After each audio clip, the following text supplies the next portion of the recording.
the upshot of all this is that we're going to establish the context first. That's a historical context, and I want to do that two ways. The first thing I want to do is to talk to you about mythological representations of personality. And that's more important than you might think. In fact, it's probably more important than you do think. By myth, what I mean is the representations of human beings in extremely long-lasting and persistent stories. And so some of those are the stories that are found in various religious traditions. But there's oral traditions that surround those religious traditions, you know, assuming that the religious traditions are written down.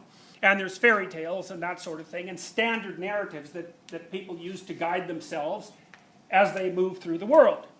And most of the clinical theories that we're going to discuss, so Freud's theory and Jung's theory and the theory of the existentialists and the phenomenologists and the humanists and so forth, are variants of those mythological stories.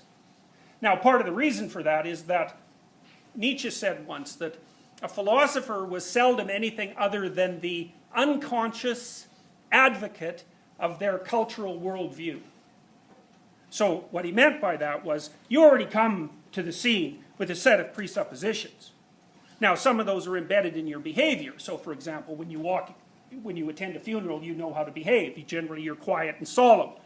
You might not be able to explicate the rules that a person should follow at a funeral, but you can do it. Now, you could perhaps articulate them if pressed, but it's not like you're following those rules when you go to a funeral. You just know what to do. If someone pressed you, you could turn it into a list of rules. But it's really more encoded in your actual behavior. You just automatically know what to do. You can tell, you know, whenever you interact with someone who's really socially fluent, you can tell that they're not consciously processing the way that they're acting. Otherwise, they're self-conscious and awkward. They're just very fluid. It's automatized behavior, and it's coded right into them. So if you're a great philosopher, then, according to Nietzsche at least, what you do is you take a look at how you act and what you think, and then you say, well, this is what it's like. It's not so much that you're inventing new ideas. It's that you're articulating the nature of structures that are already there.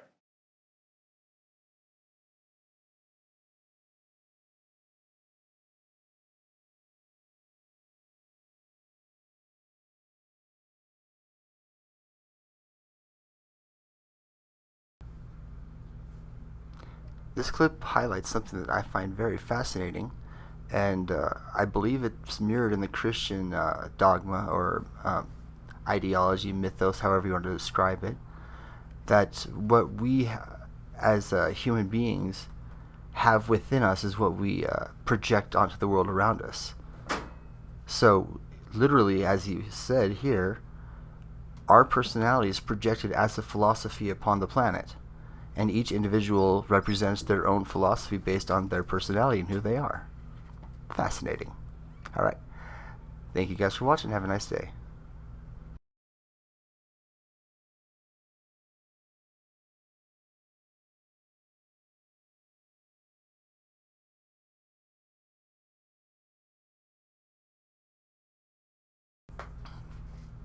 Thank you for watching this clip.